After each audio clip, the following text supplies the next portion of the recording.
அனைவருக்கும் வணக்கம். கன்னிராசிக்காரர்கள் உலகின் எந்த மூலையில் இருந்தாலும் அக்டோபர் 1ஆம் தேதி முதல் இவை தங்களுடைய வாழ்வில் நடந்தே தீரும் என்று சொல்லக்கூடிய வகையில் கன்னிராசிக்காரர்களுக்கு எந்தெந்த நிகழ்வுகள் அமைந்துள்ளன என்பதை ஆராய்ந்து பார்க்கும்போது கன்னிராசிக்காரர்களை பொறுத்த வரைக்கும் நவ கிரகங்கள் என்று சொல்லக்கூடிய 9 கிரக நிலைகளிலும் மாற்றத்தை சந்திக்கக்கூடிய ஒரு இனிமையான மாதமாக இந்த அக்டோபர் மாதம் அமைகிறது. அப்படி மாற்றம் ஏற்பட்டாலும் கூட பெரிய அளவிலான சிக்கல்கள் இல்லாத ஒரு இனிமையான சந்தர்ப்பமாக அமையக்கூடிய ஒரு தருணமாக தான் கன்னிராசிக்காரர்களுக்கு பார்க்கப்படுகிறது என்பதும் யதார்த்தமான உண்மை. ஏனென்றால் ராசியின் அதிபதியும் வித்யாகாரகரமாக இருக்கக்கூடிய புதன் ஜென்மத்தில் ஆட்சி பலமும் உச்சமும் பெற்று சஞ்சரிக்கிறார். 5ஆம் தேதிக்கு பிறகு தனஸ்தானத்திற்குள் நுழைகிறாருங்க.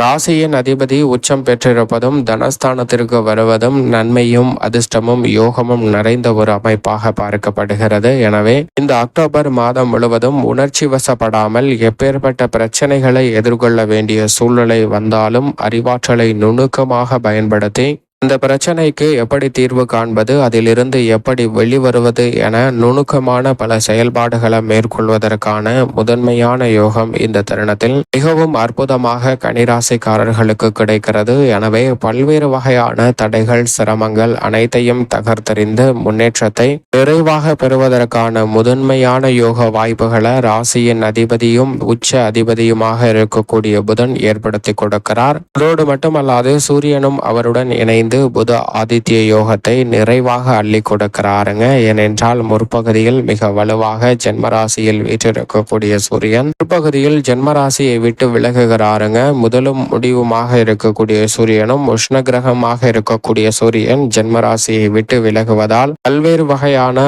ஆரோக்கிய தொல்லைகள் சிரமங்கள் அலைச்சல்கள் வெகுவளவில் கட்டுக்குள் வருவதற்கான யோகம் நிச்சயமாக கிடைக்கிறது. திட்டமிட்ட பணிகளை நுணுக்கமாக செயல்படுத்துவதற்கான யோகம் நிறைந்த ஒரு தருணமாக அமைய போகிறது என்பதையும் உறுதிப்படுத்துகிறாருங்க. ஏனென்றால் சூரியன் மட்டுமல்ல, இந்த மாதத்தின் துவக்கத்தில் 2ஆம் தேதியிலிருந்து மிக வலுவாக சந்திரன் வளர்பிறை சந்திரனாக வலம் வரப்போகிறார். அன்றைய தினத்திலிருந்து நவராத்திரி வழிபாடானதும் சிறப்பாக மேற்கொள்ளக்கூடிய ஒரு தருணமாக அமைகிறது. எனவே 2ஆம் தேதியிலிருந்து ஒவ்வொரு தினமும் நவராத்திரி வழிபாட்டால் மிக வலுவாக வளர்பிறை சந்திரனாக வலம் வரக்கூடிய சந்திரனின் அமைப்பால் வெற்றி வாய்ப்புகள் மிக சிறப்பாக சந்திப்பதற்கான யோகத்தை கன்னிராசிக்காரர்களுக்கு அள்ளி கொடுக்கிறாருங்க சந்திரன். எனவே இந்த சந்தர்ப்பத்தை சரியாக பயன்படுத்தி கொள்ளுங்கள். அது மட்டுமல்லாது இந்த மாதத்தின் முற்பகுதியில் முழு சுபகிரகமாக இருக்கக்கூடிய குருவும் மிக வலுவாக சஞ்சரிக்கிறாருங்க. பாக்கியஸ்தானம் ஆகிய 9ஆம் இடத்தில் இந்த மாதத்தின் பிற்பகுதியில் 15ஆம் தேதிக்கு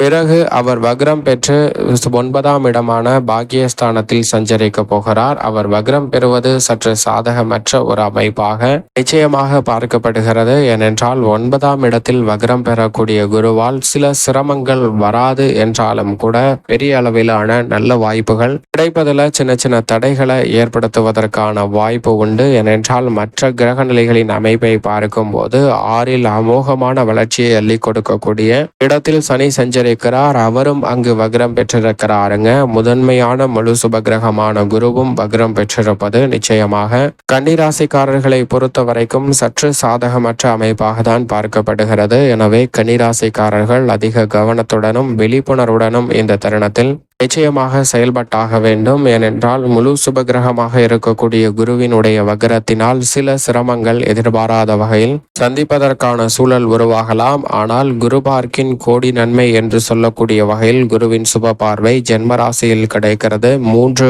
5 ஆகிய இடங்களிலும் கிடைக்கிறது. எனவே குரு பகவானுடைய சுப பார்வை குரு வக்ரத்தில் திரும்பினாலும் 9ஆம் இடத்தில் தான் சஞ்சரிக்க போகிறார். அதே வேளையில் அவருடைய சுப பார்வை மிகவும் அபரிவிதமான வெற்றி வாய்ப்புகளை உருவாக்கி கொடுக்கும். ஏனென்றால் 3ஆம் இடமான தைரியஸ்தானத்தை பார்ப்பதால் முன்னேற்றத்திற்கு முட்டுக்கட்டை இடக்கூடிய காரிய தடைகள் அனைத்தும் விலகும். பூர்வ புண்ணிய ஸ்தானத்தையும் பார்க்கிறாருங்க குரு பகவான். எனவே பூர்வீக சொத்துக்கள் ரீதியான பிரச்சனை, உறவுகளிடம் ஏற்படக்கூடிய மனவருத்தம் போன்றவை கட்டுக்குள் வருவதற்கான நல்ல வாய்ப்புகளும் சந்தர்ப்பமும் நிறைவாக அமைவதற்கான முதன்மையான யோகம் இந்த தருணத்தில் உண்டு என்பதில் சந்தேகமே இல்லை. அதோடு மட்டுமல்லாது தனி பகவானும் வக்ரம் பெற்றிருந்தாலும் 6ல் தான் சஞ்சரிக்கிறார். எனவே உத்தியோக ரீதியாக பல சிக்கல்கள் விலகும். இந்த மாதத்திற்கு பிறகு முழுமையாக நவம்பர் 4ல் வக்ர நிவர்த்தி பெற்று பலம் பெறுவாருங்க 6ல். எனவே பல்வேறு வகையான தடைகள் சிரமங்கள் அனைத்துமே விலகும். இந்த மாதத்திலிருந்தே 6ஆம் இடத்திற்குரிய நற்பலன்களை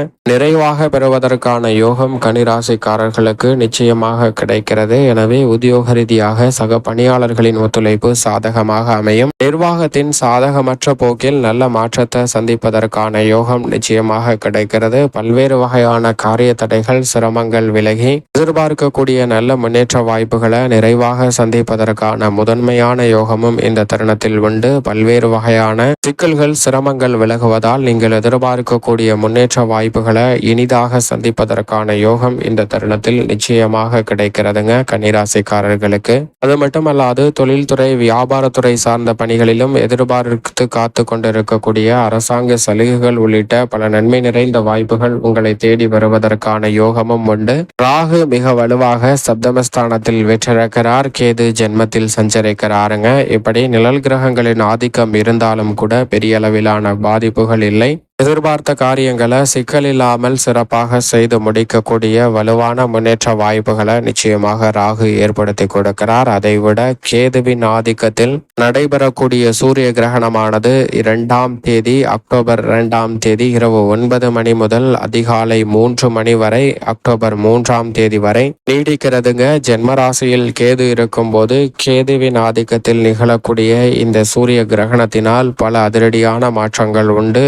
அவை சில நேரங்களில் ஏமாற்றத்தை ஏற்படுத்திவிடும். எனவே அக்டோபர் மாதத்தின் சூரிய கிரகணம் நடைபெறும் போது அதிக கவனத்துடன் இருக்க வேண்டும். அதற்கு பிறகு நல்ல மாறுதல்களை இனிமையாக சந்திப்பதற்கான யோகம் நிச்சயமாக கன்னிராசிக்காரர்களுக்கு உண்டு.